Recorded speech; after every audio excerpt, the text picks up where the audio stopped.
Chapo is coming at you right now. Joining Felix and I on today's episode, it's the Pendejo time, boys. Back in the saddle, Jake and Thomas. Welcome back. How's it going, everybody? Thank you. Thanks for having us. Always a joy to have you here. I'd like to kick off today's episode with Felix. We've got some news squarely in your wheelhouse coming out of the nation's capital. We've got hot Les Miz. We've got Les Miz back on the cultural scene, back on the political scene. Apparently, they did a production of Les Miz at the in D.C., attended by Donald Trump and Jeffrey Vance and his wife. And we've got a few stories to come out of that. Usher, who's Javert? Usher, which parts do I sing along to? That's what he's going to say in Hillbilly Elegy, too. Hillbilly in the White House. The first piece of news out of this is J.D. Vance announcing that he was attending seeing Les Miz at the Kennedy Center with the POTUS. He says, "Me to Usher. So what's this about? A barber who kills people? Usher, hysterical laughter." I wanted to say, I was reading about that before we started. I thought it might come up. Everybody was always like, I can't wait for millennials to enter politics. We're going to have like fresh faces and energy. And it's the kind of like iFunny 10 times screenshot, like scripted joke where he clearly knows what that is. Of course he knows what Les Mis is. Yeah, he knows what Sweeney Todd is. Right. Like he knows what both of those things are. This is like a guy saying, like, I don't know anything about musical theater. I've never been to the musical theater since Patti LuPone's revival of Gypsy in 2008. But the quality has fallen off dramatically since then. It's like if you're sucking a guy's dick and you're like, "What is this, balls?" Like it's the same. Like, he knows exactly. he knows exactly what he's doing, dude. I don't know. He definitely strikes me as the type of guy who like got invited to the theater kid parties, but was never like cool enough to get in on the massage train. And so all of this is some sort of like. So if you guys were theater kids, you know what I'm talking about. At some point, they all drink a bunch of like wine coolers and they start rubbing on each other. Yeah, it's like a juvenile cuddle puddle. Yeah. He was definitely the kid who was like, "Oh, I wonder which one of you I can pick up." Yeah. Who wants to see? Yeah. He was carrying all the chairs in at once from the audience. The Sweeney Todd joke he made, it was well received by his base, and I kind of have trouble seeing J.D. Vance having a future after Trump. I mean, that's the thing. It's like he would probably get beat if you did a poll against a generic Democrat, but any Democrat who would run against him is also like terrible in polls, like 20 points below generic Democrat. Yeah. But I kind of hope that he stays the picture because I like this thing where he is doing these like very like some e-cards things, as Jake alluded to.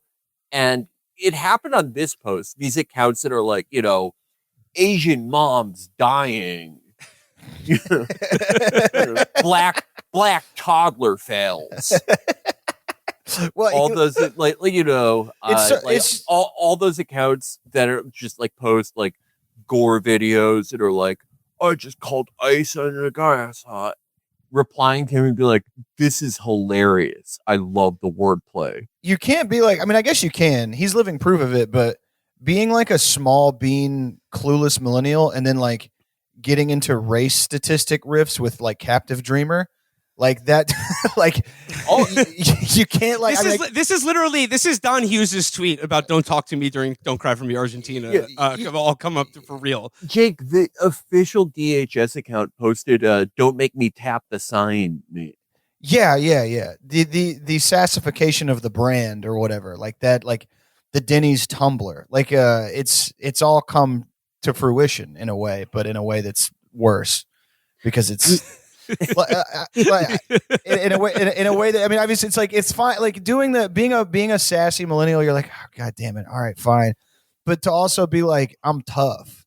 It's like, dude, you can't be both things. It'll be a little zesty. You can be a little zesty. If Lindsey Graham started posting deadlift videos, like you just can't live in both. You can't live in both worlds. There's this thing when Francisco Franco during his dictatorship, he is sort of a J.D. Vance figure because he was like not supposed to be the guy. The guy who was actually supposed to be dictator was like a very historically Trumpian figure. He was like some like general or field marshal. I forgot his name, but when he was traveling back to Spain from exile in Portugal, he overpacked the, like 4-seat propeller plane he was going back on because it was like the 30s with different outfits, and it caused the plane to crash and he died.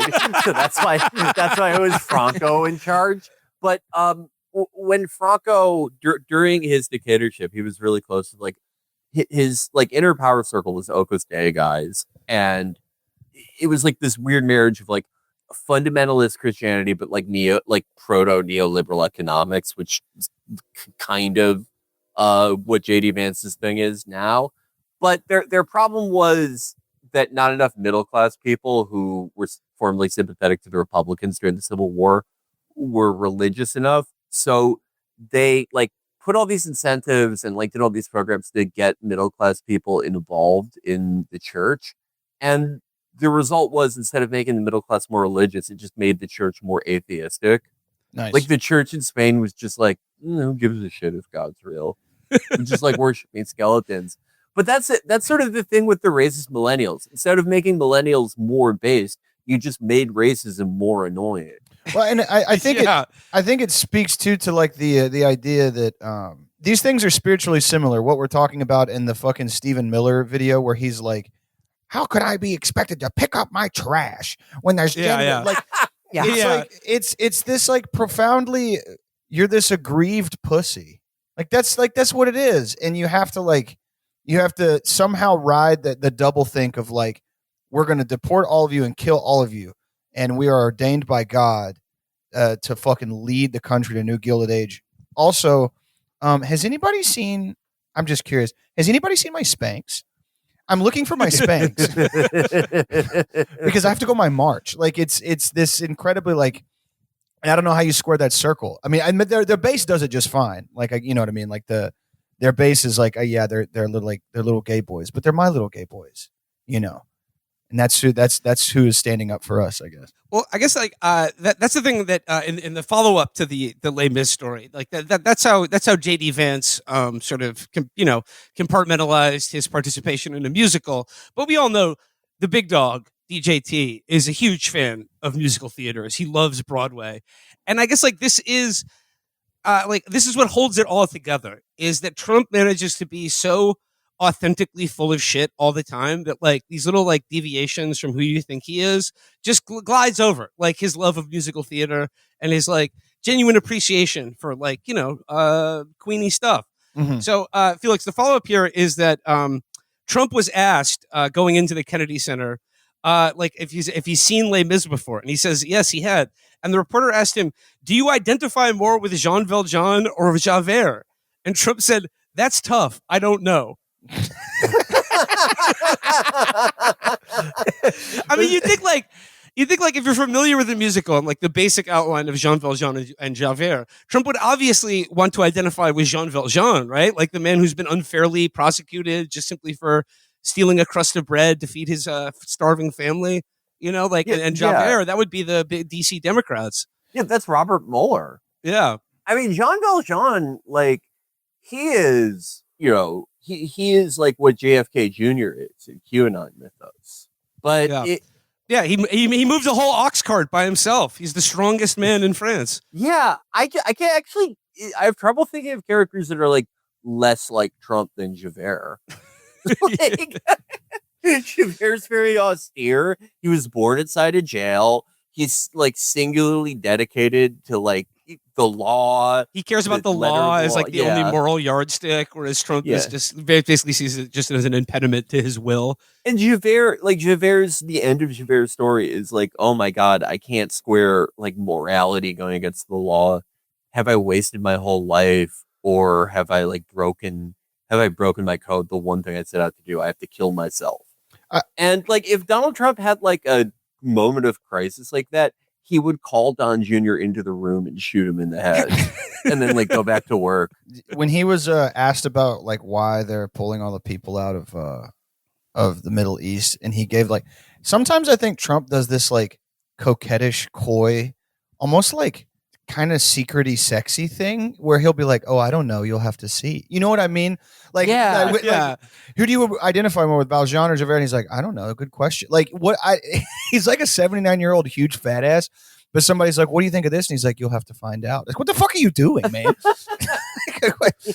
Like, sometimes I think he is just so goddamn stupid that he doesn't have an answer, but other times I think maybe he thinks he has one, but he's playing the media in that, like, I don't know, you'll have to wait and see. It's like, what are you going to come out in a fucking negligee, dude? Just tell me what the fuck tell me what's happening.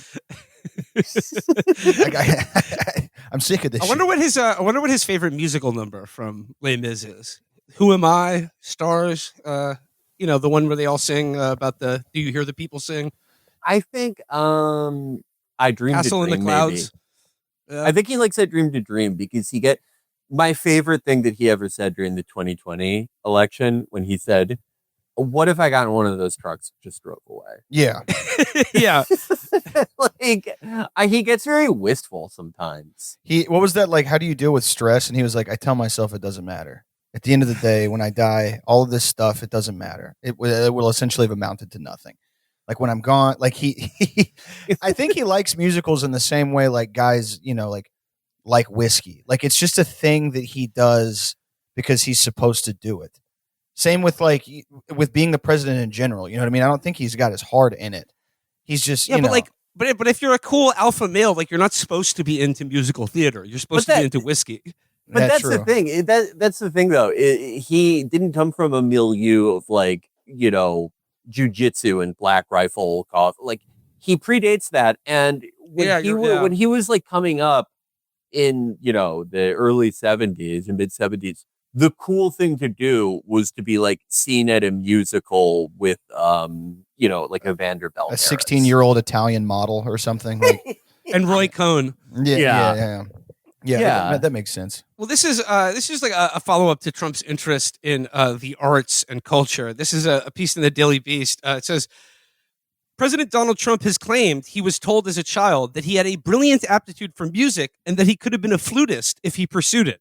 In an interview Tuesday on Pod Force One, Trump told New York Post columnist Miranda Devine that she was the first to ask him whether he had ever played an instrument. I played, for a very short periods of time, the flute. Could you believe that? I had flute lessons, Trump said, later calling it an unusual instrument. Can you believe it? I could have been a flutist, and I didn't particularly like it. I don't know. It wasn't for me. Trump claimed that when he was 11 or 12, an aptitude test revealed music as a top option, which didn't sit well with his father. I went through this process for a couple of days, and they came up to my father. They said, your son is brilliant at music. He can be an incredible musician, according to Trump. This is not what my father wanted to hear. This was not the greatest thing ever. But it's funny because my father would not have thought about music from me, but I do. I think I have an ear for music, he continued. They play a note like on the piano, and then I remember it to this day. And they'd ask you other questions, and then they'd play notes later on, and they'd say, which is the note that we played from an hour ago? And I'd be like, get it right, I guess. But did he have some sort of Bene Gesserit test for being a musician before he took a single lesson? And they're like, your son has the mouth of a flautist. He's saying that he has perfect pitch, which, I mean, again, remembering my favorite Trump things, he did a similar thing where he said, do you remember when he said he was at one point the best baseball player in the state of New York? I mean, I think someone would have to find, I don't think things like this are like a total lie. I think there's some element of truth to it. Like that maybe I don't know that he had perfect pitch, but maybe he was good at identifying notes when he took a career aptitude, a very intricate career aptitude thing when he was a kid.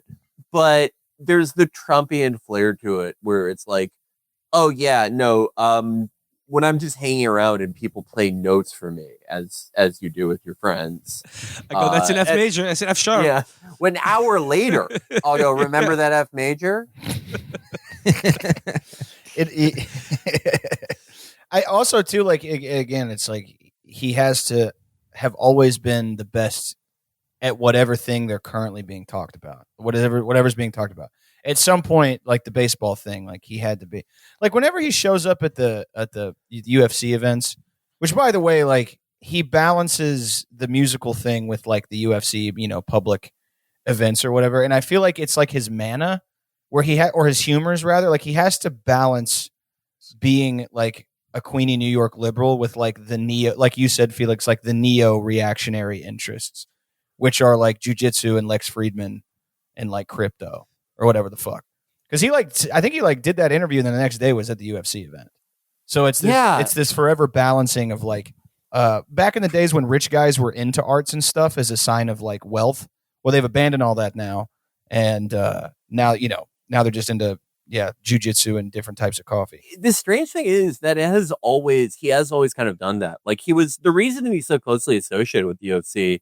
He was a very early patron of them. He wasn't an investor, but he hosted them at the Taj Mahal when it was very difficult for them to get venues because they had just recently been declared de facto holding fights on a barge in international waters to avoid regulations. Yes, but during the 90s and early 2000s, he was balancing that thing of like sort of play acting as this guy who is rich off real estate. But in my childhood, the things I would associate with Donald Trump, like the things I'd see him on TV doing, were like, all right, Fox is hosting something called the Muffin Top Contest, and Donald Trump is one of the judges. Like a 3-hour event. Who's the hottest single mom who killed one of her kids? And that, like, hosted the Casey by Anthony Donald Trump. lookalike contest. Yeah, it's like the most ignominious, like, low class things. He was always doing that, but also being like, I've actually seen the real Michelangelo paintings. They don't let other people see. I love when and I drew them from memory. When one of the guys from like Georgia gets up and is like, my country have civil war over who gets to have fuzziest hat, and President Trump, thank you for coming. Like, what the fuck attachment do you have? Like, it's all the Georgians and the Chechens. They like jump over the cage to be like, oh my good. Like, I know he's like a strongman type or whatever, but I'm like, do you even, outside of memes, like, do you know who this guy is? Because I'm not like, I know some of these guys are like plugged in and they're like on social media, but some of them just, they live in Dagestan and they don't. Yeah. You know what I mean? I'm like, I know that he's the president, but what does he mean to you? Like, what? Yeah, there's like a unit. Like, I was talking about this with my sister, how when you go on Instagram Reels, you see all these like maddeningly symmetrical, like 23-year-olds. And now like the style kind of is, or was for a little bit, like to dress like a proto hipster, like a really cool person in the 90s. Yeah. But unlike in the 90s, all these people listen to like the same like top 40 music and watch the same movies and watch the same TV. And it's like that with everything. If you're like into performing masculinity, you are into Trump. Yeah. Even if you live in fucking Turkmenistan. Yeah. There's no like specialized, localized culture anymore. And it's made everything more boring. Like that was one of the most exciting things. Not the most exciting things, but like a funny aspect of the UFC was that you could get a guy from like Kyrgyzstan randomly who had just been like, he went to his country's only judo school and trained by like hip tossing trees his entire life.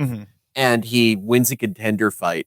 And then he gets on the mic and calls for the death of like an entire ethnic group. But you don't really like, no one understands it.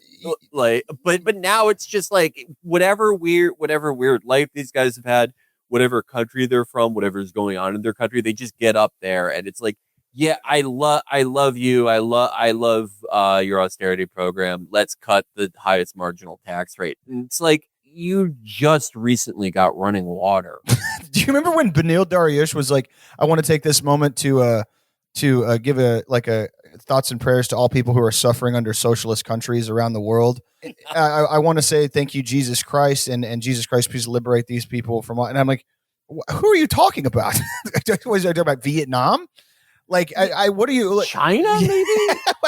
What are you? Cuba. Yeah. Oh, okay, like, yeah. And then he thanked his coaches or whatever. It's like it's been talked like ad nauseum, but it is so much a fundamental part of like the cultural miasma of that thing that like, yeah, no matter where a person's from, they're going to have the same monologue or whatever the fuck. Just to follow up again on Trump's theatricality. Another story. You guys been following the huge military parade that they're going to have in DC this weekend? Yeah, his birthday. It's for Trump's birthday, and they're going to have like It's going to look like North Korea, but like American and cool. Because, but like this next story, take it with a grain of salt because I mean it's been written up in Mediaite, but the source is Don Lemon's Substack. But I'll just say I want to believe. It says President Donald Trump is acquiring thousands of military costumes to be used in Saturday's massive parade celebrating the 250th anniversary of the United States Army. Peter Rothpletz reported on Tuesday through Don Lemon's show and Substack that the Trump administration is seeking to get approximately 2,000 historical military costumes, which will be used in Saturday's parade in D.C. The massive parade also falls on Trump's 79th birthday. Citing multiple sources familiar with the situation, Rothpletz reported that the Trump administration is going through the motion picture costuming company, which refused to comment, to acquire historical military costumes that would be used to show the evolution of the United States military from the Revolutionary War to today. Costume designers are reportedly fitting more than 1,500 who will participate in the parade, some of whom will be actors. We have tanks, we have planes, we have all sorts of things, and I think it's going to be great, Trump told reporters at the White House about the parade. We are going to celebrate our country for a change. Did you see his the declaration to all the soldiers? No fatsos, no libs. It's like no. So if you were going to be behind him behind the podium, you had to be like a jacked guy. It literally was like no fat soldiers. That was like the text chain from like command to like. All of the fat soldiers have just been deployed to Los Angeles to quell civil unrest. Yeah, dude, people were calling for when I was like, yeah, imagine one of those guys getting deployed 45 minutes from his house and his wife fucking fuck somebody else. Oh yeah, no, I was just gonna bring up like we need a dedicated Jody corps. Yeah, we need service military wives like who live in San Diego while their husbands are deployed to Los Angeles, just like 3 hours away. Texting like I'm at the Jamba Juice. It's getting really bad. I love you, darling, and she's just getting railed out by the Soul Cycle instructor. But I like it was like it was like a text from the people who were like volunteering to be on camera behind Trump. It was like, you can't be overweight, and if you have any if you disagree with the administration anyway, don't bother showing up. Which I mean, I guess would make sense like for optics or whatever. But I can't imagine if you're like a really patriotic fat ass at Fort Bragg, like getting that text where you're like, first you must love the president, and you're like, oh, I'm in, and then it's like check, yeah, and then you're like, second, hold on, don't get too cocky. You cannot be fat as shit. And you're like, oh, just doing the monkey bars, listening to Linkin Park alone, just like, no. Think about all those fat soldiers joining ED Twitter. Yeah, like those old pro Anna Tumblr accounts or whatever the fuck. Yeah, just like all these like 16-year-old girls, and like just horribly evil 25-year-old women like goading them into starving themselves, and then these guys with these bios who are like Molan Lay. Some guy shamefully posting a picture of a big plate of corn every hour.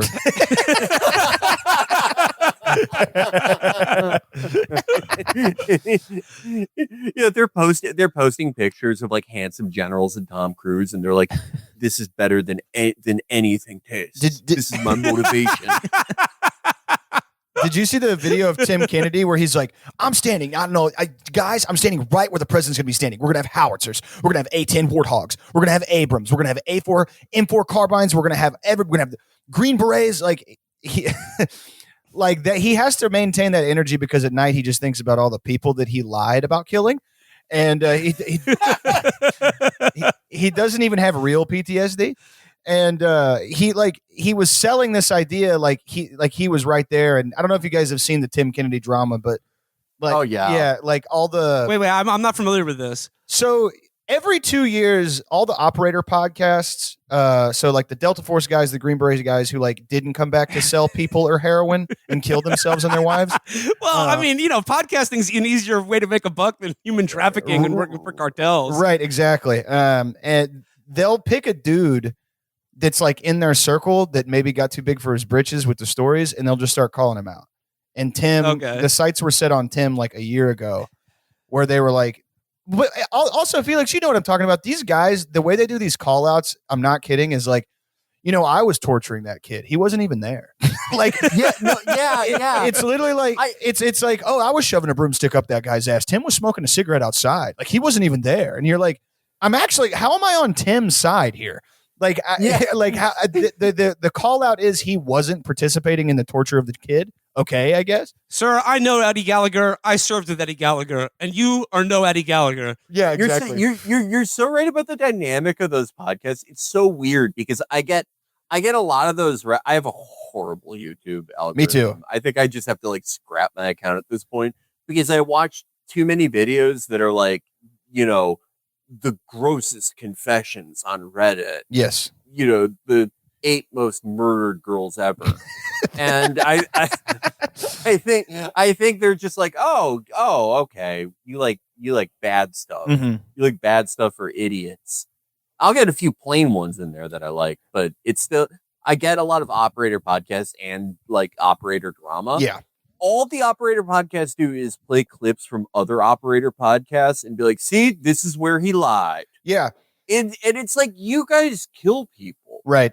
Like, what the fuck is There's more dignity. They should all go on DJ Vlad, and he should. They should all have a competitive lying interviews with DJ Vlad. There's more. My favorite DJ Vlad guys are when they'll get like a mafia turncoat who's like 400 pounds, and he's like, I've killed 4,000. Yes. Yeah.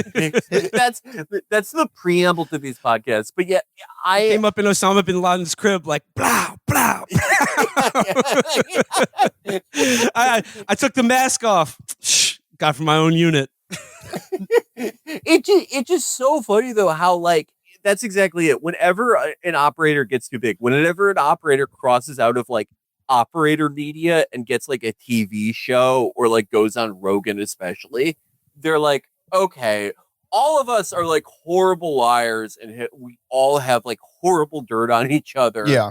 So let's just get the burn book out for what we have on this guy. There's more dignity, I think, in like just staying near Fort Bragg and Fayetteville and like selling kids. I mean, it's not, you shouldn't like, you shouldn't do either of those things at all, but like no, you should be serving in the Jody Corps. Yeah. You should be supporting military wives. Yeah. You should be fucking the Marine that's deployed to the Jamba Juice's wife. Yeah. Like I just finished reading Seth's book. It's really good. And I'm like, yeah, I don't mean to say that it's good, but it's way cooler to like be a Zetas hitman than to be like shilling for Casper mattress. Like it's kind of.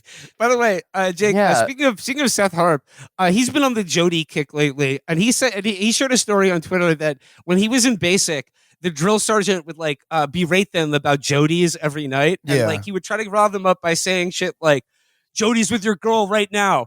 They're both looking into a mirror together, and he's combing her hair." Yeah, and I was like, "What?" Like, I was like, I'd be like, "I'm relieved he's doing that." I don't want to buy. What next? He's gonna watch a movie that she picked out? Yeah. What? My friend, that's not horrifying to me. They're arguing about Grubhub. He said, "Why don't you pick if you don't like any of my choices?" Yeah. I remember my friend was in the Marines, and he was telling me that like his drill sergeant in boot camp was like. He was like, dude, he would get way too detailed with it. And I was like, what do you mean? He was like, he's like, dude, he's slapping it on her tongue and she's looking at him. Okay,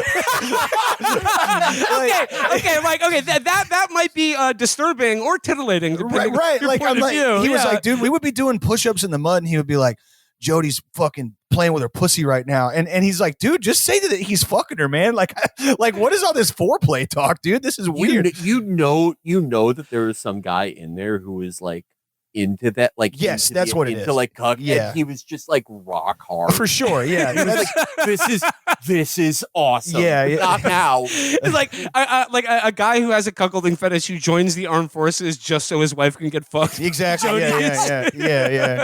Yeah. Like in World War II, like the Japanese would have like American they would have broadcast propaganda in English, and it would all be stuff like. Your wife has left you like sleeping with other men now, and I'm imagining like some guy in like in Guadalcanal just jacking off. Yeah. Like during the Tet Offensive, like GI, she's spitting on it. GI, she's playing with his hair. GI, and he's giving her forehead kisses. GI, yeah, like it's it is. I think it's just cuck shit. That's all it is. Like I don't know. I hate to be so fucking cliche with it, but. There's just I made that joke and people were like telling me to kill myself, which happens. It's Twitter, right? But you're like, I'm like, are you this invested in the romantic lives of National Guardsmen? Like these guys aren't even in the real army. They just fucking hang out and they eat Raising Cane's for 4 years, and then they go to a state school where they get herpes. Like, that's what it means to be a reservist or whatever the fuck. You get the fat drill sergeant. He's like, right now they're eating a molten lava cake, and they just had lobster and macaroni and cheese, and they're drinking soda right now. They're drinking full calorie soda, and in the morning they're gonna go out and they're gonna have a big breakfast. Sir, did they have sex? They probably hooked up, and then they had a fantastic Waffle House meal with amazing gravy. Sir, they fucked. The waiter told them that refills are 80 cents, and they got them anyway. Yeah. I was like Seth's example. I was like, is this the woke military? Like, Jody is treating your girlfriend better than you do. He's in touch with his emotions. Yeah, He's listening. He's asking questions. Yeah. That's the emotionally intelligent Zoomer army. It's like, getting her flowers at least once a week. The Jody thing is so widespread that, like, I saw one thing that Seth posted recently about, it was a Delta guy, and his wife was doing like influencer videos with this personal trainer that she was fucking. And I just thought, like, it's so, like, the Jody thing, it isn't even like, it's like a force of nature. It's like El Nino or something. You cannot stop it from happening. Because, like, if you've been the other man in a relationship, it's crossed your mind, like, what if the guy finds out? But if the other guy is, like, a black ops killer for someone who kills people for a living. Like, it kills so many people that until recently, even the U.S. government was like, no, that doesn't exist. Yeah. He's a James Bond villain. Like, yeah. And you're doing Instagram lives with his wife, and you're hanging out with his kids and shit. Yeah, you're like going to his house. You're watching his Hulu. You're letting it pop out, and she puts it back in. And Maggot, listen up. Jody has changed all the preferences on your streaming service. It's not going to be shit when you get back recommended to you. He turned on motion smoothing. Yeah. Your Blu-ray collection has been soiled, Maggot. But it's like if that guy can't prevent it just by, like, even however tough you think you are, even if you are a personal trainer, you'd still get scared if you, like, oh, this is a Delta guy's wife. But it's impossible for it not to happen. Maybe it's thrilling. It almost makes me think there's nothing you can do except, like, not join the military. Well, that's what I was about to say. It's like, what's that old Carlin bit where it's like, hey, if you don't want to get your head cut off, stay the fucking Oklahoma. It's like, if you don't want to let the Soul Cycle guy dig your wife out, just stay the fucking Oklahoma. like it's like somebody was like, some dude, this was really sad. Some guy, like, replied and was like, I lost my first wife on my third deployment in Iraq. This is disrespectful. And I was like, okay, surely he's trolling. And I went to his account, and his account was like not all, but like 50% horror stories, like retweets and like big threads of guys who lost their wives while they were on deployment. He was like a Jody blogger. Oh, no. Right. No. It's like, dude, do you still have your service pistol? It's super easy, bud. Like, it's not like it can be over so fast. It's not that hard. I had a coworker who was a Marine, and one time he said something about how he'd gotten his higher up fired in the Marines, and I was like, "Nice, man, what'd you do?" And I was like, he was like, "Oh, I reported that he was having sex with my wife."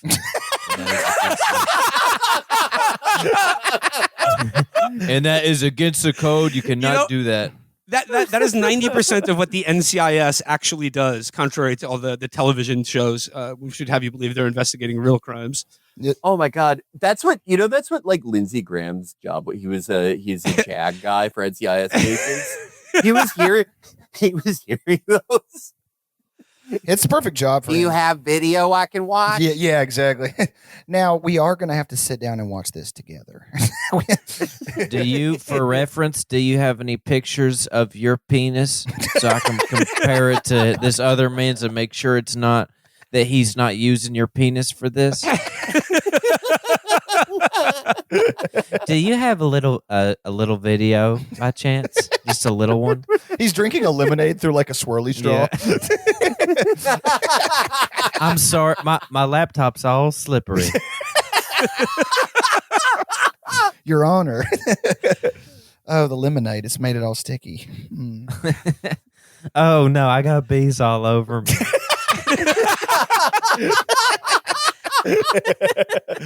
Well, I don't know, apparently a lot of like swinging culture came out of like the military in the 1950s, particularly test pilots, because their job had such a high death rate. It was just sort of like going up there to break the sound barrier tomorrow, and just by the way, if I don't get back, my wife, she's taking quite a shine to you, and I just want her to be happy.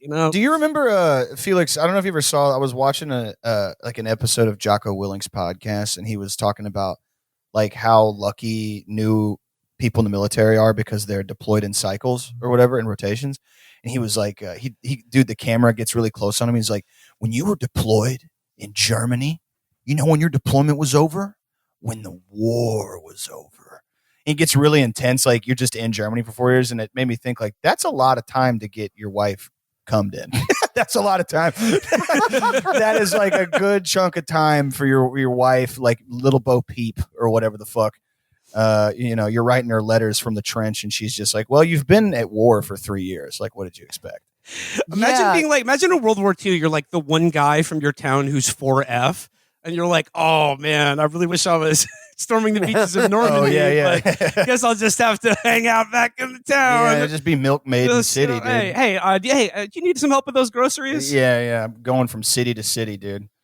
We have to get a Jody edition for you guys, just like a full Jody ep with some real heavy hitters. Oh yeah, Felix, that'd be a good idea for like a new T-shirt design, like commanding Jody officer, Corps? first Jody division. Yeah.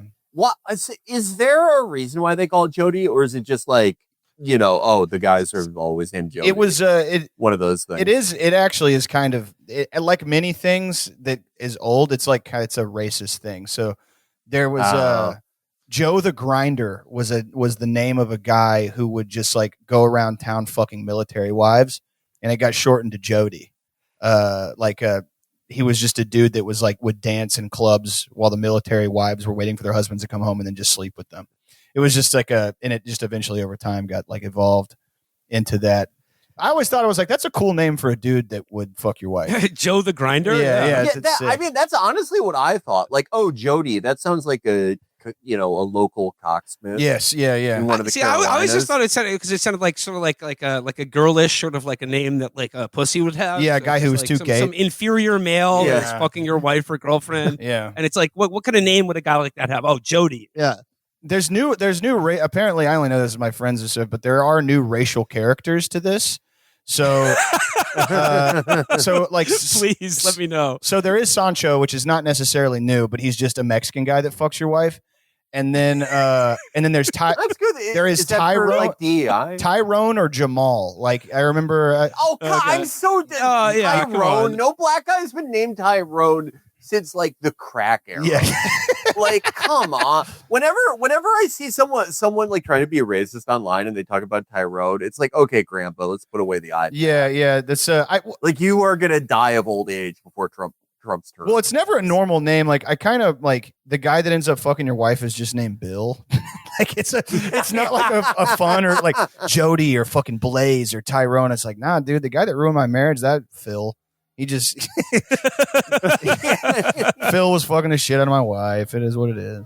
Oh yeah, D'Artagnan came and blew my wife's cheeks out. D'Artagnan. Back to the military parade for a second. This is a long digression. Oh yeah. I sort of do like the idea of a huge military parade. It's going to cost billions of dollars, but like I just imagine Trump. It's his birthday, and he gets to see all the cool tanks and planes. I mean, that's a fun thing to do. Yep. Why not enjoy it? But the detail in the Don Lemon piece that I very much enjoyed was about how they're sourcing costumes from movie production companies, like movie costuming houses, to portray the evolution of the United States military uniform throughout the ages, like from the Revolutionary War on. And I guess what I'm wondering is like, if you guys were hired to do this job as an actor to march as like a soldier throughout history, what era of the U.S. military, like uniform or just sort of style, would you like to portray or inhabit? That's a good question. I think the away jerseys from Vietnam were awesome. It didn't help, but those were really good. I think like they looked awesome. Like when you watch Platoon, you're like, these guys look great. I'm gonna be the one guy who dresses like who's that fucking loser that everybody? I'm just gonna be wearing the pocket protector. I'm the cool Delta Force guy that just wears the button up. Oh god! Oh, yeah, like the guy from Sicario. Yeah. The guy with I'm glasses that- and a mustache from Sicario. I'm the guy that everybody fantasizes about murdering brown teenagers. Yeah, that's just the pocket protector and the nerd glasses. Oh, that guy's tough because he doesn't have the suit on. He's cool. Better watch out for him. That's probably me. Yeah, that is a big thing amongst people who exclusively watch movies by like YouTube shorts that sum them up and have like a narrator voice. Yeah, I mean, He didn't look tough, but then he knew how to use a gun. yeah. Oh my god. It's like So amazing. yeah, I'm trying to imagine like the new cowboy or the new like rugged frontiersman is just that. It's just like the nerdy operator, I think maybe. He's the new like the picture that you post when you're like trying to be like, this is the toughest masculine American man that exists or whatever the hell. Thomas, how are you dressing up for the parade? I would probably dress up. I wouldn't want to stand out too much, so I'd probably dress up like First Barbary War.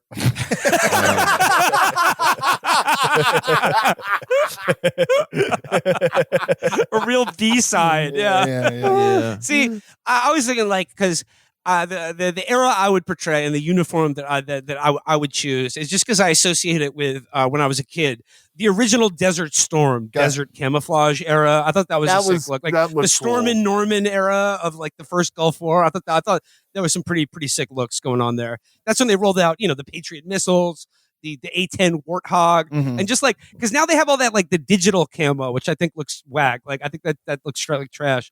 And I like the original desert camo from the original Operation Desert Storm. I don't understand the digital camo thing because it's like, what is it? Is it the idea that you're What are you fighting a computer? Right. Like I don't, people are like, well, the squares blend more in with urban environments. And I'm like, you're not fighting in an urban, like, what are you talking about? Not yet. Yeah, right. Yeah. I'm like, they're planning something bigger. Yeah. It's if you were fighting in Willy Wonka's factory and you got to chocolate chip land, Yeah. it would help a lot. Yeah. I I don't understand it. To break the rules and like actually send a message with my outfit, I would go from my favorite era of conflict, the Forgotten War. I would wear a Grenada uniform, and then I would take the top of my BDU off to reveal my shirt, my POW MIA shirt, because I think there are still POWs being kept in Grenada. I can't forget You gotta get them out. Bring them home. Rescue them. And I don't care if they would beat me, tear gas me, shoot me. We just have to bring those guys home. Yeah. Or another thing would be like, let's have a whole column of men marching in the classic Desert Storm camos. But instead of like the army shirts, they all each have a special edition bootleg Bart shirt from the Gulf War era where he's like kicking Saddam and saying, "Eat my shorts, man." Oh, a Bart shirt for Cambodia where it's like, I wasn't there, man. It sucked. Wink. I wasn't there and I don't care. It's Keep my shorts. It's Kissinger as fucking Ned Flanders. He's just got the glasses on. Thank you so much for visiting our plant, Dr. Kissinger. It was fun. Well, I'll let you know if your glasses turn up. Yes, well, I'm sure I left them in the car. No one must know I dropped them in the toilet. Not I, the man who drafted the Paris Peace Accords. Well, it's it's not all good news out from Donald Trump world because I got another story here about some sort of some drama that's going on in MAGA world, and Felix, this concerns one of your favorite guys, the Persistence, Scott Presler. A headline in the Wall Street Journal: amazing the guy. other nasty breakup inside MAGA. I got like the original nasty breakup would be Elon and Trump. And by the way, do you see Elon already walked back his shit about Trump being in the Epstein files? Like, how weak is that? And he was just like, "Oh, I let my emotions get the better of me." Like, so it's like, wait, were you lying about that or what? Yeah, it's so like Cat Turd, I agreed with Cat Turd when he said they can't just make up. You call him a pedophile. But apparently, apparently that's just like being a silly head in their world. Well, I mean, like, that's the weird thing is because, like, Epstein, grooming, like, every Democrat has been to Epstein Island. Like, every gay person is a groomer. Like, have you guys noticed, like, over the last couple months, there's been this weird shift in, like, sort of right-wing accounts who are taking like a sort of moderate view on Epstein, where they were like, Yo, yeah. look, all the girls were 18. They wanted to be there. Like, he was just a shy guy who liked having parties. Like, this is just like some sort of moral hysteria over being attracted to teenage girls. I mean, I think of that in light of, sorry, there's just one other quick story. On Monday's show, I talked about how January 6th was one of the most successful political movements in American history, or at the very least, it's an example of what a riot can accomplish when a leadership of a political party backs the people doing it 100%. Just an addendum on that story. I saw a story today about one of the January 6th defendants who's been pardoned is now arguing that Trump's pardon also covers his child pornography charge because they discovered the child sex abuse material in his possession from the January 6th search warrant. So sort of fruit of the poison tree situation here. I didn't think we were going to discuss Thomas's case on the show, so I just wanted to. So Thomas, I'll leave you to that one. It's interesting. Like their perspective on January 6th and like why those guys should be let out is like it didn't happen, and like all the bad things that happened were like federal agents goading us.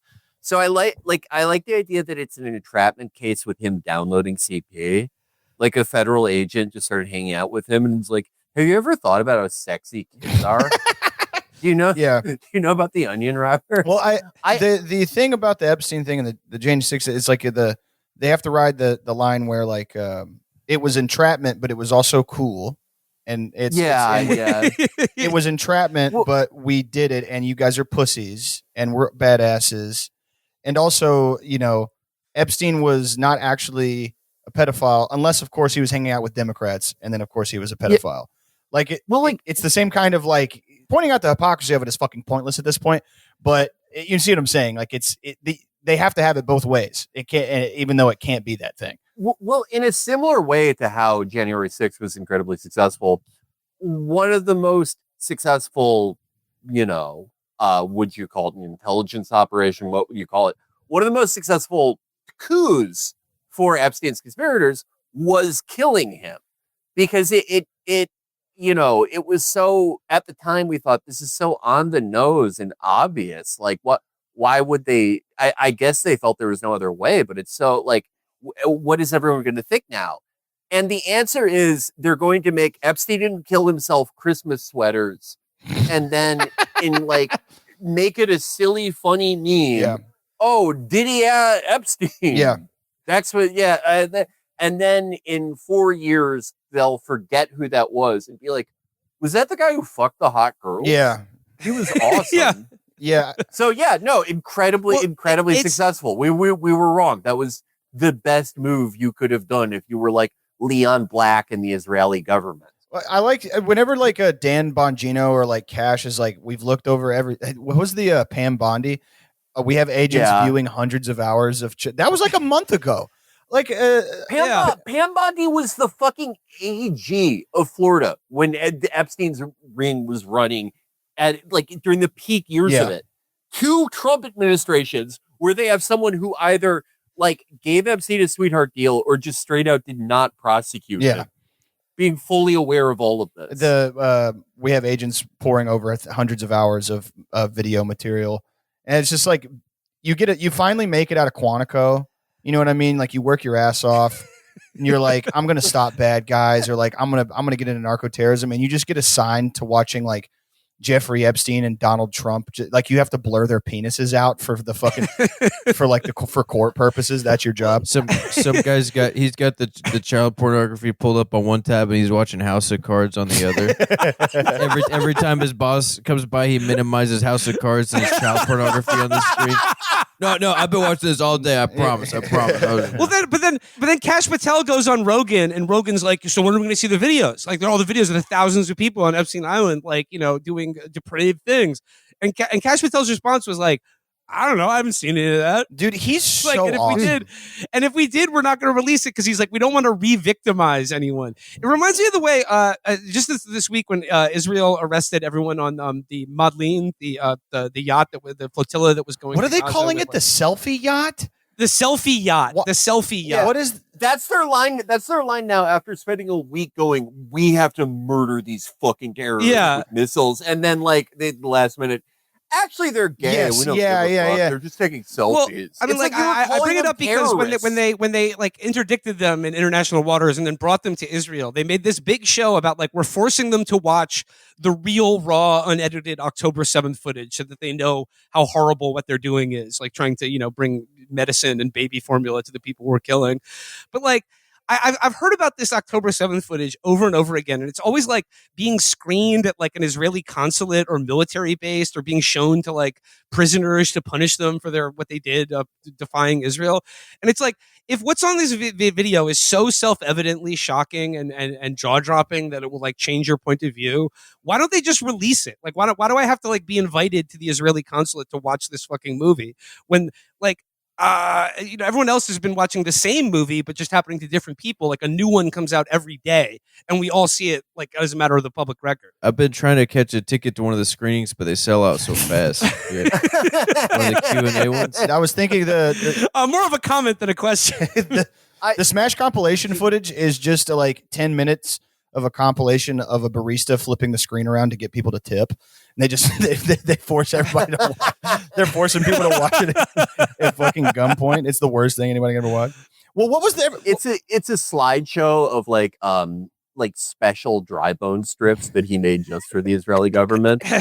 But like, the idea is like, it would be shameful to the victims to like put this footage out there, and then the same with Kash Patel, who's the director of the FBI, being like, well, look, if there is evidence of like ghastly crimes being committed against these women, like we don't want to re-victimize them by like pursuing this case.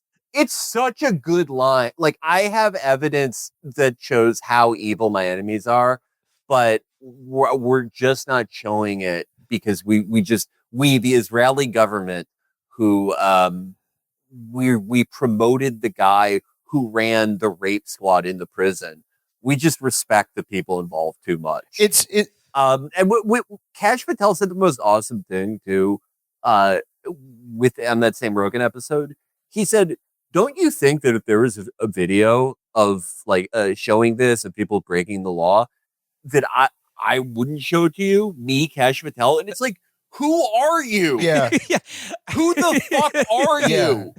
You're nobody. You don't. All I know is that he's like Kash Patel would tell the truth. I don't know where the fuck this guy came did from. An internet radio show, and now you're like in charge of the FBI for some reason. All I know is that he's cross-eyed and is a fan of hockey. That's the only thing I know about him. So did you guys see how quickly they tried to bury that story and say it was bullshit that he's addicted to nightclubs?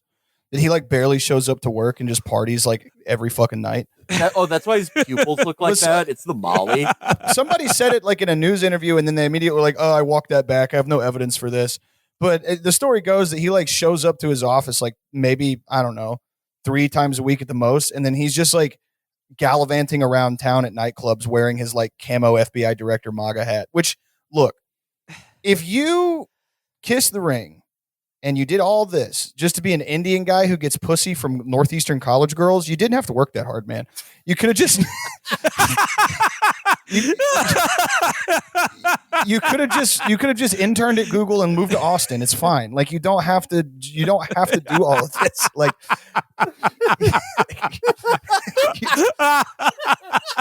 you don't have to fucking do that, man. You overdid. I mean, like J. Edgar Hoover became director of the FBI just so he could be gay and cross-dress. That dude, that's the height of power that he had to achieve before he could do that. Right. I feel honestly, man, he's a piece of shit, but I feel so bad for Mr. Hoover. Part of me does. Like, if he would have been born 50 years in the future, he would have just been cruising fucking Greenwich Village, like doing fucking ketamine and like snorting poppers, and he had to become the director of the FBI so he could do that. It makes me sad. You had to do so much to be a gay guy.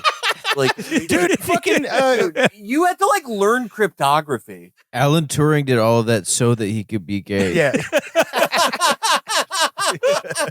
He was trying to figure out how to be gay. That was his whole formula. That was the real enigma. Yeah. Yeah.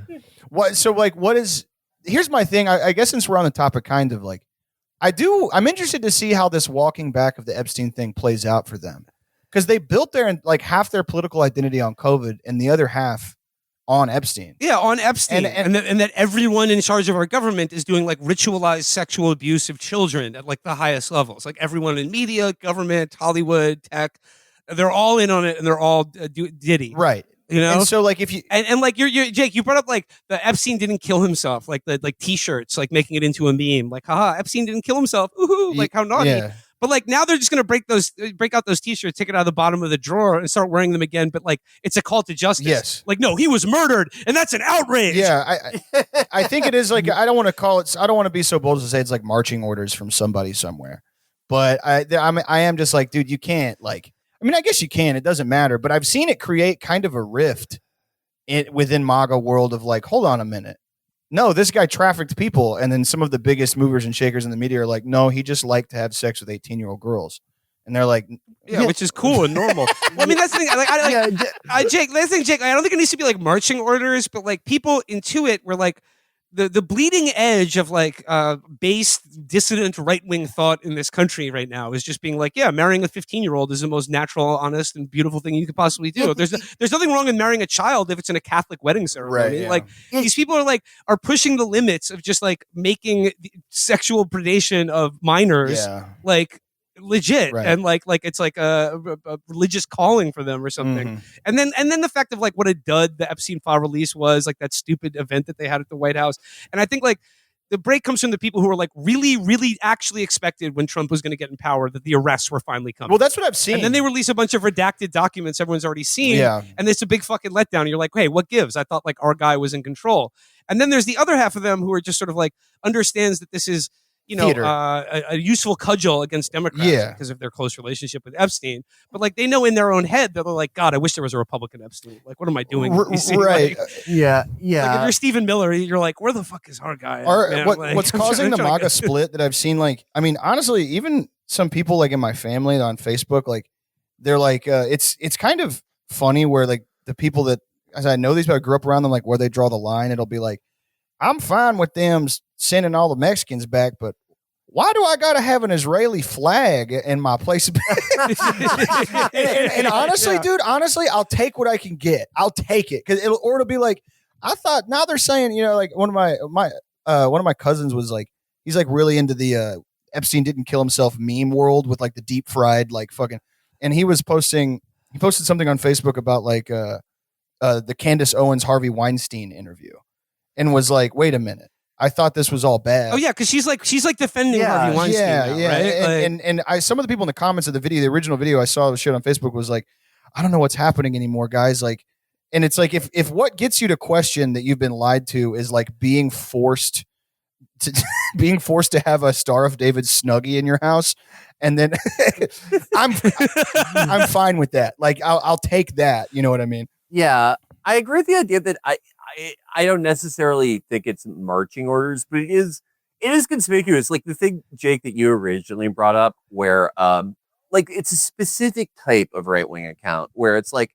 most of the time they're trying to post like the most like make like Will Stancil or someone yell at you rage bait, but then like 20% of the time they're like, Here's a screenshot of a PDF from a book from 1987 that shows that Israel's actually based. I've seen so many of those accounts like slip up. Like I've seen them like arguing with like Noah Colwin, and they'll go, "Oh yeah, well try being visibly Jewish in New York."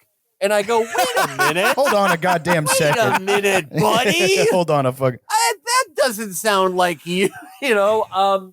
But yeah, no. I the thing with like both post facto. I love the idea about being visibly Jewish in New York. Like what? Just in New York? What are you talking about? None of those here. If you're contrarian to the point of like it's your whole content thing. Being a contrarian, I think 10 years ago was fine when like the cycle didn't move that quick because you could kind of hide the fact that you didn't believe the other thing like 10 years ago. But things move too quickly now, and the internet is like forever. And not only is it, I guess, forever, that's the cliche, but like 2020 does feel like 50 years ago. And this is when all these guys got their their kicks and got their start on like being an Epstein conspiracy theorist, but a right-wing version of it. I read Wikipedia. I'm so fucking skitsy. Dude, the fucking like the real skit. Hey, look, like I always hated that. I was like, dude, real schizo guys don't give a fuck about Epstein. They're like drawing a map on the outlet socket in the hotel, high as fuck on meth. Like they barely think about Jeff, brother. They have no idea what you're talking about. Real schizos, like, their conspiracy is not like, it's ever evolving. Yeah. If you make eye contact with them, suddenly you and like Prince William both raped them in a dream state. Well, and again, it's like there's no through line for this stuff because there's not supposed to be. Like, or when it comes to the Epstein stuff and switching sides, like again, it's just a cudgel, like unemployment or like health insurance or whatever the fuck. It's just like, you know, if my guy raped an 18-year-old girl, that's good. If your guy did it, we should imprison him. You're like, oh, well, that's not fine, but at least I understand where you're coming from now. That is a good point about contrarianism, though. It is just that, like, it is just like the logical conclusion of negative polarization. Yeah. Like, if someone like you've just designated someone as a lib pussy, and if they're like against, you know, if they're against, like, you know, the Anti-Semitism Awareness Act, like, just fully a hate speech law that flies in the face of the First Amendment, you suddenly have to sound like the ADL. The ADL is suddenly based because someone who you think is a gay lib is against it. And if they are talking about like Epstein had his connections to Israeli intelligence, well, guess what? That means that Israeli intelligence just likes it when you throw a big party. Yeah, fun. exactly. Hot girls. It's I think with like Candace Owens and Harvey Weinstein, there is also, I think the idea of like articles as like a totem of power looms large in the conservative mind, and probably for good reason. I mean, articles were so powerful from 2014 to 2021 about articles would cause things like Sydney Sweeney would have to apologize for like her uncle being a Republican, you know? Yeah. And the first Trump administration, they saw so many like, you know, Kash Patel types where it's like, oh, we're going to get this base guy in there and they're going to go crazy. You know, a guy who would just functionally do nothing. Yeah. Those guys would always get felled by articles that were like, this guy he gets drunk every night and he goes into hotels and knocks on every door and then closes the door if there's a guy there and then tries to enter it if there's a woman there. And the guy would have to apologize and do a podcast a year later. But I think for like Candace, this is like to try to score like an ultimate victory over articles. Because if you write an article now, like, you know, there were articles about how Pete Hegseth is a fucking monstrous, abusive, drunk rapist. And I was going to say, he basically did the hotel thing. Like the hotel knocking thing. That was pretty much him. But to like free Harvey Weinstein would be the ultimate victory over articles. And this like... Nothing is true. Everything is permitted. Yeah. It's this infinite race to the bottom where like Tim Dillon interviews Steve Bannon and like she's interviewing Harvey Weinstein, where it's like, you always have to be on the cutting edge of something that everybody hates, even your side. Yeah. And in doing so, as the singularity gets smaller and smaller and smaller, like we'll get to a point where one day Candace Owens is like free Kevin Spacey, and then the next day she's like, we got to cut his fucking head off. Like it's going to get to the point where it's just that you can't make any money being a contrarian. Hopefully by that point, the economy will have completely crashed. And then we'll all be out of a job. Yeah. I want us to all live in Blighttown before like Ed Buck is the speaker at the RNC. You know what I kind of look forward to, guys? This guy's actually awesome. He's getting rid of black people. Oh my God. We all have like a podcaster's like old folks home in the future. Just somewhere like in rural Maine, like a postcard town. And we can all just whisper to each other and we can talk about nothing like we used to back in the old days. Oh my God. My dream is that we, by the time we're in that old folks home, they have like VR where we can just plug a USB-C into like the USB slot that's right above our temple. And all of us can live in 2017. Oh, what a great year. We die. I miss 2017. Yeah. Articles were strong, but not cocaine didn't kill you. It just made you want to jack off all night. Yeah. What? Oh my God! Battlefield 1 by day. Yeah. What could have been junior year of high school? Yeah. Sorry. Just to get to this, I brought it up. Like the last story is the MAGA breakup between Brandon Straka and Scott Presler. They used to be friends, but now they've turned on each other. Felix, I'm I'm interested. I know you're a big persistent Scott Presler head. I assume you're taking his side in this beef. Obviously. Yeah. The greatest organizer in human history. The new Saul Alinsky. The Wall Street Journal is covering this too, and because in happier times, Brandon Straka and Scott Presler were friends. A photo of them from a 2018 Washington D.C. movie premiere shows them wearing matching MAGA uniforms: dark suit, white shirt, red tie. 2 years ago today, I met Scott Presler for the first time, and we were also kind of twinning. Straka reminisced, posting the image on social media, to which Presler replied, "I adore you, Brandon. You're a good man, a friend, and I'm proud to stand with you on the battlefield." The battlefield. It says, but last month things changed. Straka took to social media not to praise his friend, but to bury him. In a 14-minute post on X titled "The Truth About Scott Presler, Part 1," he accused his former comrade of faking everything from the voter registration totals that are his claim to fame to adopting a phony Midwestern accent. I can honestly say I have no idea who or what the real Scott Presler is, but what I know for certain is the public persona he's created bears little resemblance to who he is in reality. He's not brave, he's not kind, he's not grateful, and he's not honest, Straka declared. I love he's not grateful. Yeah, I just one of those Midwestern fish pig looking people give Scott Presler like a casserole for doing voter registration. And he's like, "Oh, thank you so much." And the door closes and he's like, "Not," and throws it in the trash. I don't know what he means. Meanwhile, their feud has polarized the MAGA world, with many accusing Straka of jealousy and stirring needless infighting, perhaps even working as an enemy agent. Others have lauded his courage and come forward to back his claims. A particular MAGA preoccupation is that supposed patriots are grifters, that is, profiteers trying to make a buck from a movement devoted to removing a venal and corrupt elite. Around the same time Straka attacked Presler, accusations of grift flew back and forth in a separate brawl between conservative activist Laura Loomer and Callie Means, the brother of Trump's Surgeon General nominee Casey Means. In a similar vein, MAGA influencers have been called out by rivals for allegedly taking money from big corporations to make social media posts promoting their agenda. Then came last week's Trump Musk beef, which prompted Cat Turd, a pro-Trump influencer with 3.7 million followers, to deem far-right personality Alex Jones a fraud and a sellout for amplifying Musk's lurid claims about the president. So I'm surprised that Brandon Straka still has purchase in MAGA world, because it came out that he was a J6 snitch. He extensively cooperated with the government, and that is why he got out. I don't know if he even got sentenced to time, or if this is just him getting out of holding.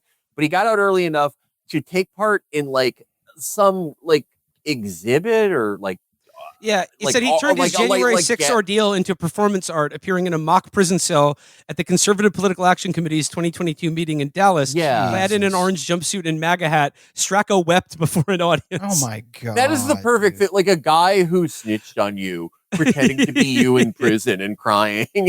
It's fucking incredible. It's in the court documents. They have the paperwork, and it's just let's just keep this guy around.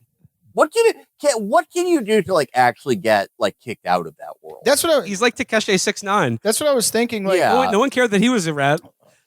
Yeah. Scott, whenever I see a new gay MAGA guy, I'm like, hello. No, I'm just kidding. No, I'm like, what? no. I'm like, what? How do you end up here? Because with Milo, it's like he was always he got in on the ground floor. But when these guys show up, like the Johnny Come Latelys, like the guys that kind of show up, I'm like, do you think you're going to make big money off this? Maybe Scott Presler's clearing up. I don't fucking know. Wasn't he also in a relationship with that dude that was like, I identify, these are my pronouns, and he just dressed like a girl as a joke until he became kind of that way? You guys know what I'm talking about? Oh yeah, I know. I know you're talking about. Yeah, that guy has faked his own suicide multiple times. By the way, these are awesome people. We're talking about 2017. This is reverse 2017. We feel now like how the MAGA guys felt then, because right now we're watching. They're doing the podcast. Yes, 2017. Yep. Everyone was like, we actually have a podcast of a bunch of guys hanging out. Yeah. there were like 50 fucking podcasts announced every day. I'm so sick of these grifters, Felix. Everyone, Yeah, everyone called everyone else a grifter. Well, because they had a podcast, but they themselves were doing the podcast in a right way.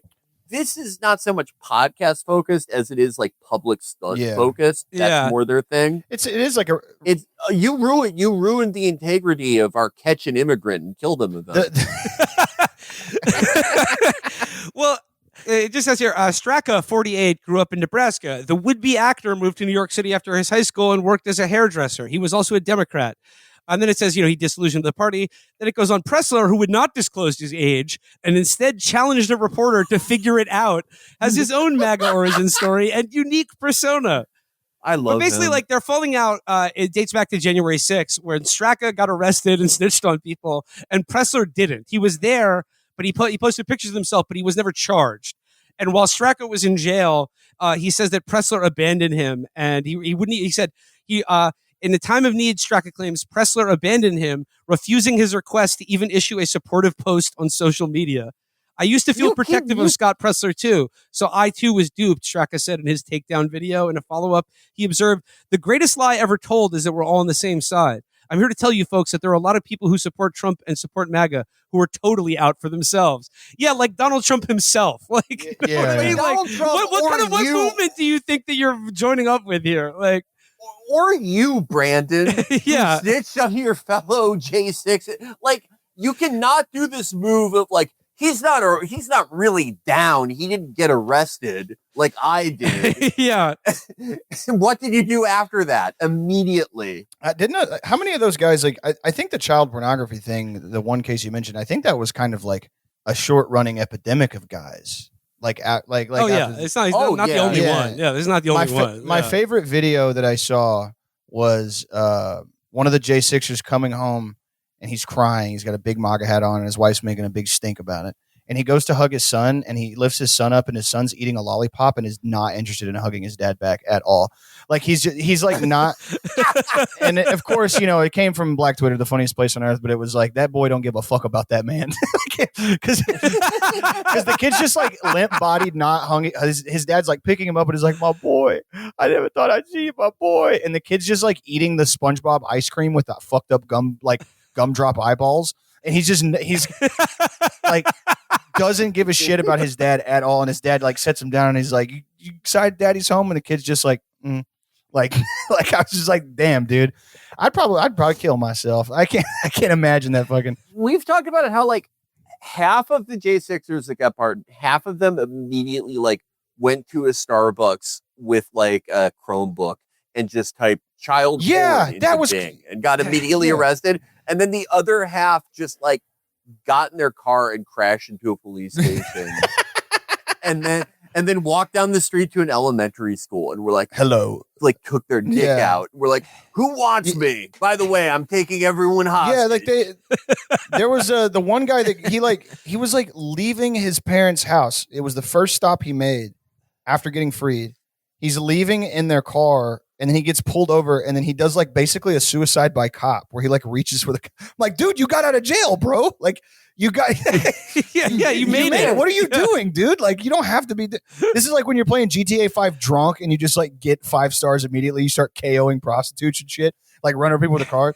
You're like just fucking the game up immediately after getting out of the hospital. Like I'm not saying these guys. Obviously, these are not the brightest bunch. They're not sending their best, as Mr. Trump would say. But like, man, you got away with it.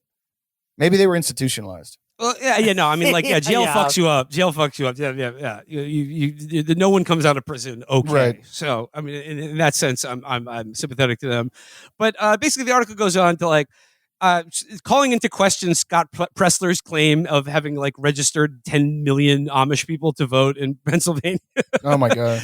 But it's just like that. It says, as for the Amish, he noted that he never made the 180,000 claim and pointed to Amish populations outside Lancaster. Brandon is claiming we haven't registered thousands of Amish to vote. We have, Presler said. Documenting those efforts wasn't easy, he added, because this is a community that isn't cool being filmed.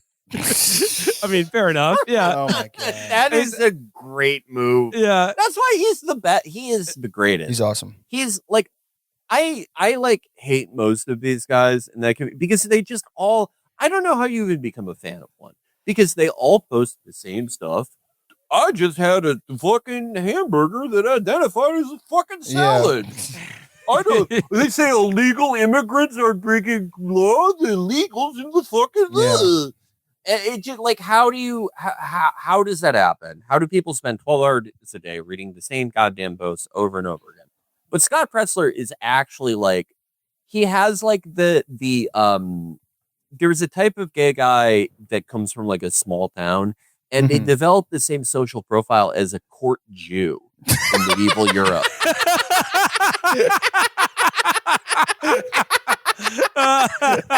Yeah, you know what I mean. Where yes, I know. Yes, just being sort of like flattering and obsequious, and just sort of like and being able to be friends with all of like the high status women in the town. Exactly. Like, he's protect yourself through social hierarchy. Like exactly, he's friends with like the sheriff's wife. And yeah. No, and he's just always trying to make him.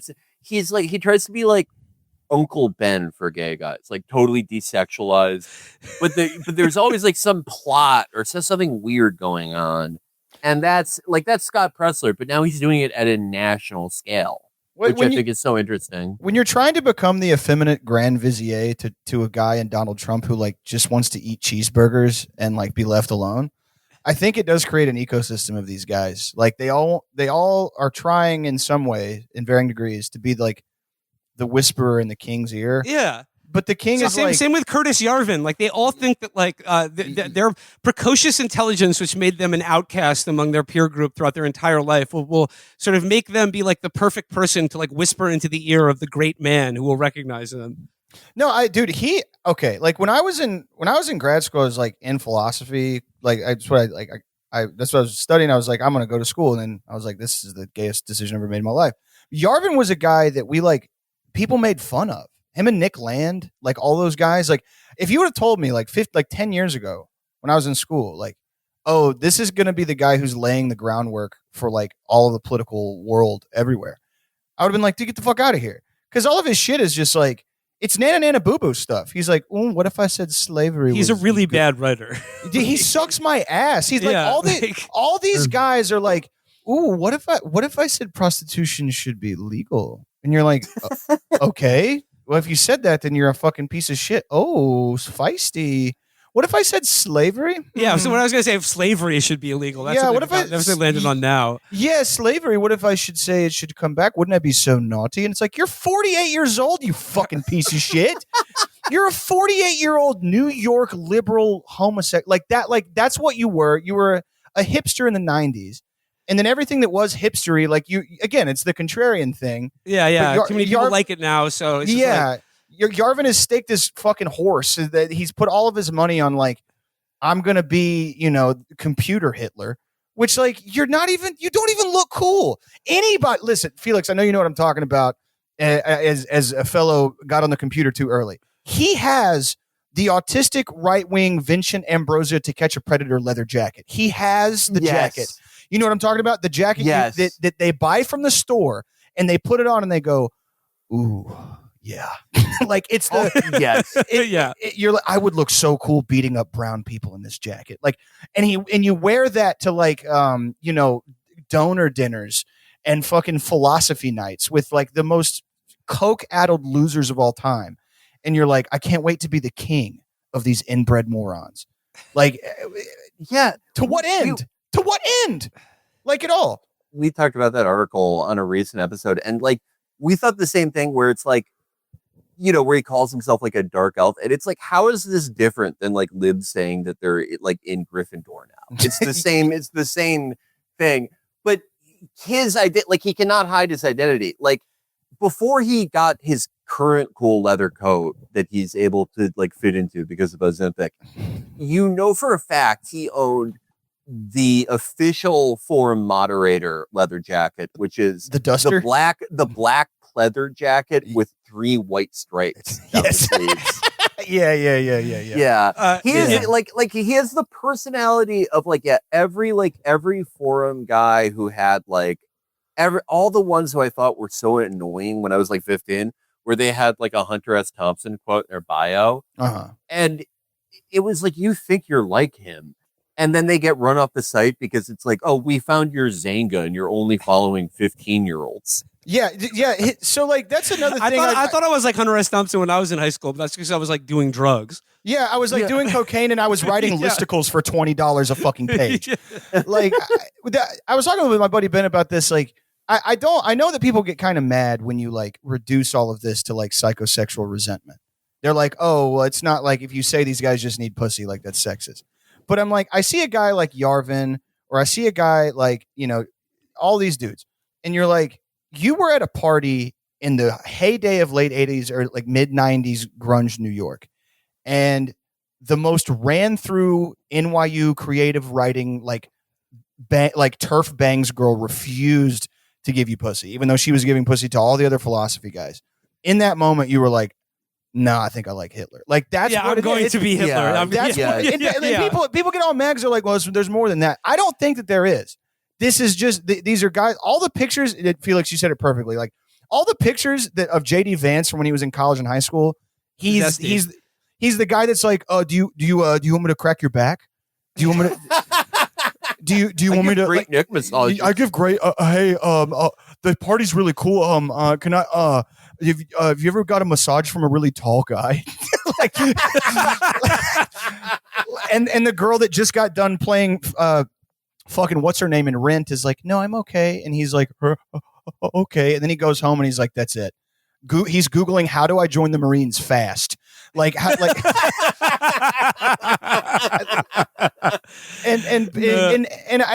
know that there's other aspects to it. There's like, fucking politics and social stuff and alienation and all this other shit. But at least for the people pushing the shit, there's like one or two things. That's all it is. For everybody else that's buying it or selling it, like whatever, blah, blah, blah, blah, blah. But I can't be convinced otherwise. Like these, I mean, it's just Jake. I'm with you 1,000%. As something of a crude Freudian myself, I'm with you 1,000%. Sorry, I got off on a tangent there. My bad. No. I mean, I was just gonna say, as far as Yarvin goes, in the land of the fat, the man on Ozempic is king. Yeah, exactly. He's he's so awesome. Just to close out the Straka Presler beef, it says here. An anonymous website called Real Scott Presler has popped up, cataloging a litany of alleged sins. Many involve parachuting in and taking credit for flipping counties that were likely already on the verge of turning, thanks to the sustained, often anonymous toil of local activists. I mean, this does sound exactly like left-wing shit circa 2020. God. Yeah, he's going to start talking about dual power. Yeah. Scott He's not building dual power. He's not building dual power. Yeah. They're parachuting in. What word like Scott Presler is still concerned, is still MAGA adjacent. He is not fully shed himself of lib privilege. I bet y'all have divorce lawyers in your family. Yeah. It's like the left wing thing where it's like if your parents has a Wikipedia entry like you're sus, and it's like this is like I bet his dad doesn't even have a criminal record. Yeah. I bet his dad didn't even like beat the family and leave them. They probably loved it. Yeah, I bet he had a loving, responsible parents in childhood. Yeah. You don't even have anyone in your family who's on the sex offender register. Yeah. You're not a real MAGA head unless your uncle is the greatest molester in fucking 5 counties. Then the last thing I want to read from this, it says a similar website that this is what Scott Presler came up with to fight back against the website Real Scott Presler. A similar website, the hashtag walk away Buster targets Straka. See why I love him so much. Like, okay, walk Brandon away Straka, Buster. Its slogan: stop the grift. Oh my god! So a little background. Brandon Straka's his claim to fame was that he founded this thing called the Walk Away movement, which Candace Owens was part of, and it was like for former Democrats. And like I don't believe a fucking word Brandon Straka has ever said, but like according to him, he's like. Okay, I'm looking at a picture of him right now, and he's probably the least trustworthy man I think I've ever seen. Yeah, who's that guy that would always hang out with Jacob Wohl? Jack Berkman. He makes Jack Berkman look like fucking Jimmy Stewart. Like Henry Fonda or something from he's such a fucking Turkish soap opera villain. Yeah, like his hair and eyebrows are like are that of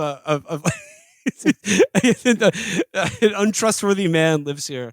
he is just like, this is a man who sells people like faulty catheters. Like there was something so wrong with Brandon Straka. But yeah, he founded the walkaway movement, but it's like walkaway buster. That is why Scott Presler, like, you know how I've talked about how in my ideal world where we have like a fake government that Clay Higgins would still be, we would make him like a senator just because we love him. Scott Presler would be like the controlled opposition conservative activist. That's awesome. Because it just calling him Buster, like he just has like a special touch that none of them have because of his, he's a born vizier. That's the problem. All these guys are like, hubcap thieves pretending that they're viziers. Yeah. Scott Presler is a real vizier. I was thinking like guys like Miller and him. Do you remember the dudes in high school that like when the pledge would come on, they would stand up at attention really fast, and they would be like, guys, the pledge, you have to stand now. And you're like, dude, you're like, dude, shut up. And they run the whole goddamn show. It's those guys. Like, okay, now it's the pledge. And now we got to do a moment of silence. Okay, everybody be quiet, please. And you're like, dude, please start choking cats soon. Like, please start killing animals. Like, I can't have this. I can't be doing this all day. I think that does it for today's episode. But solidarity with the persistent Scott Presler. Walk away, Buster. Get out of here. You'll be supporting the walk away, Buster movement on this show. So 100%. All love and respect to Scott Presler, and against these scurrilous lies of grifting from Brandon Faka. That's what I'm calling him. Brandon Straka. If 1099 Jake could pull his paperwork, and next time Scott Presler checks in with whoever runs like what's a MAGA town like Macon, Georgia, if he can get backdoored. A boss call was made. Yeah, if a boss call could be made, we'd appreciate this. it. Brandon Straka guy kind of looks like Gypsy Crusader, but if he had AIDS. So I was looking at it. I don't know. That's not nice to say, but they look a lot alike. They have the kind of same dead-eyed, whatever the hell going on. It's a certain type of face, like a coyote, but in the EU. It's like his eyebrows seem always like sort of arched in an evil, scheming way. Felix, he's the first guy that Liam Neeson armbars and Taken One. yeah. I was gonna say that he's like a guy. He reminds me of the bad guys from Revengeance. What the fuck was that movie called? Avengement. Yeah. He's like one of the guys who like steals someone's house in Avengement. And Scott Adkins does like a 720 kicks his head through 6 kick. different windows. Fucking A. All right, let's wrap it up there. Thanks again to Pendejo time, Jake and Thomas. Thank you so much for hanging out, guys. Thank you guys for having us. Everyone, please like and subscribe. We'll link to the podcast in the episode description. And Chris, we have anything to plug on the end of the episode? Keep buying that merch. Yep, ChapoTrapHouse.store. Bye-bye, everybody. All right, till next time, everybody. Bye-bye. Bye-bye.